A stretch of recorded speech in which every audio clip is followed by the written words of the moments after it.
Welcome to Center for Development of Coding, cdoc.in. So today we will discuss the applications of multi-threading in Java. So first of all, let us see what is meant by a multi-threading program. So the heading is multi-threading. In that we will classify the multi-threading as single-threaded programs and multi-threaded programs. All the programs whatever we write, that all those programs have a thread actually, so that is called as a single threaded program. So the single thread is called as a main thread. So whatever program we write without multi-threading is called as a single threaded program.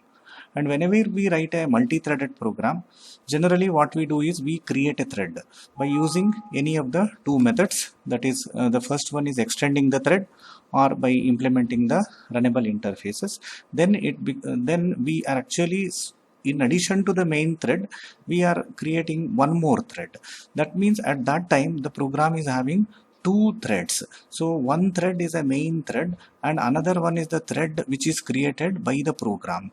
So whenever we create a thread in a program, so actually two threads are running simultaneously. One is the main thread and another is the thread which is created by the program. Now this particular program is called as a multi-threaded program, but it is having actually two threads, but out of the two threads, one is a main thread and one is the thread created by the program.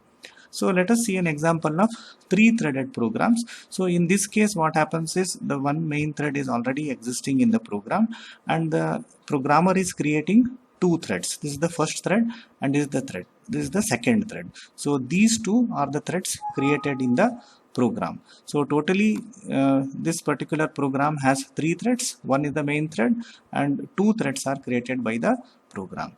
So that is what is the meaning of single threaded program and multi-threaded program. Now let us see the applications of multi-threading applications. So let's see why this multi-threading is required first of all.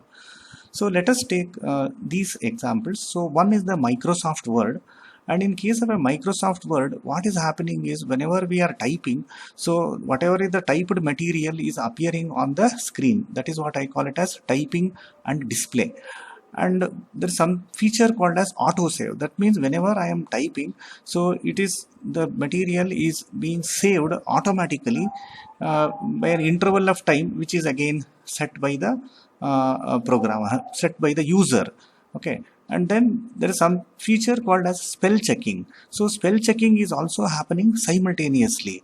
And there is some feature called as grammar checking. So grammar checking is also taking place simultaneously. So how these four different functionalities are taking place simultaneously. So this is done by multi-threading.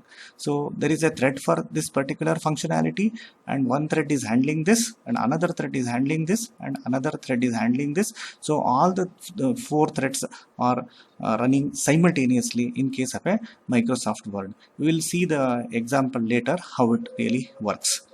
And next is a browser. So in case of a browser, we know that we open multiple tabs. So how exactly this is working?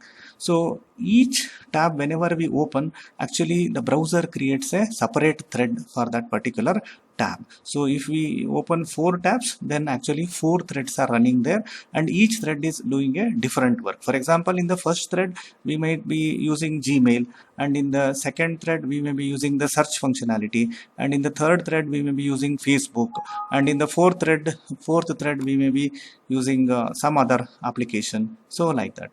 So in case of browsers, this multiple tabs usage is very common and this is achieved by using multi-threading. And next is server-side programs. So what is a server-side program? For example, Google.com. This is a search engine and this particular search engine is used by so many clients simultaneously. So what is happening there? So each client is basically served by a thread. So whenever a client requests for some service to the server, then what happens is the server first creates a thread and then services that client. So the examples given here is Java servlets and PHP engine, and we will see this example later. and then the next thing is game development.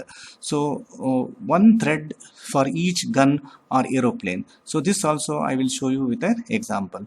So what are the basic applications of multi-threading? One is Microsoft Word example you can give, and next is the browser, and next is the server side programs, and next is the game development. Now we'll see all these things in detail. So let us see this Microsoft Word, what is happening.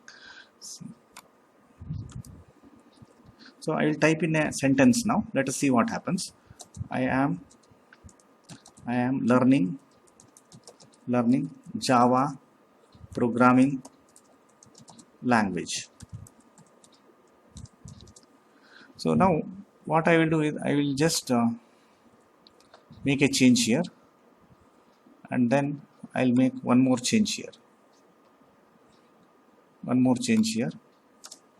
and now see what has happened is, see this particular word language, it is showing for a spell check with a red this thing, that means spelling wrong, and I am learn Java programming language is not correct according to the English grammar. So that is why the grammar checking portion of the thread has marked this. So this is marked by a thread, and this is marked by another thread, and another thread, whenever I am typing, that it is showing on the screen, and auto save is also working simultaneously. So for example, let us see this. So it is suggesting that language may be the correct thing, so I will choose that, and then let us see this learn.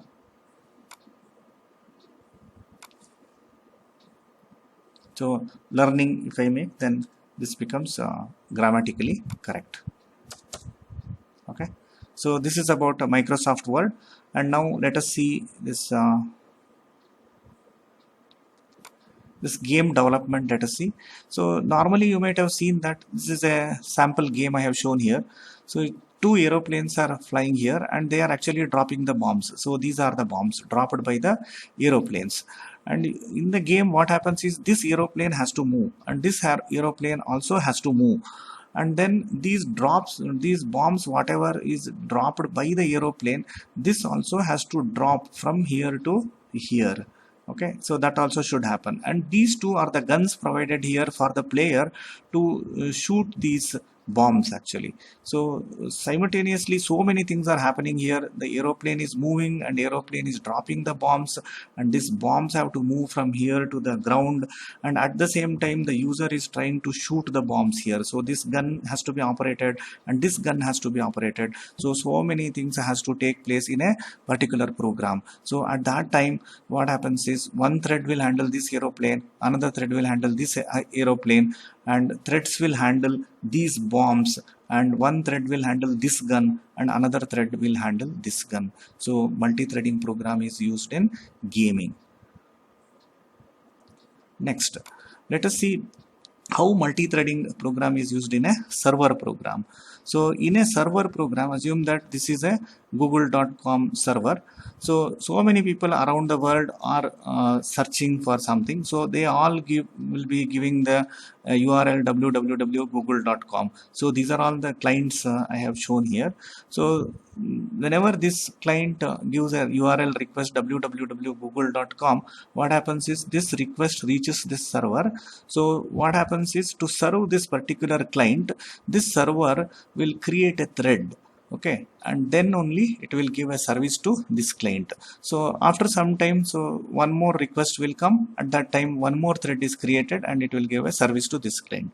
So when this client's service is completed, then that particular thread dies. So when this client service is completed, that dies. So in this way the server will create a thread for each fresh request received from the client. So this is another example where this particular multi-threading concept is used. And next, let us see the tabs in a browser. For example, this is a tab. So here I am searching for, let us say, Java. So this searching is going on here. At the same time I will open another tab, and I will search for Python. Python. So this is again going on. At the same time I will type in another keyword here called as C++, and this is also going on here. See, simultaneously these two threads are running. So this particular thread has completed and it has given the results, and then this particular thread has given the results. Python, C++, this particular thread has given a result, and Java, this particular thread has given the result. So we can open some more tabs, and for each tab we open here, so the browser creates one separate thread, and each request is handled by a separate thread. So thank you for watching this video.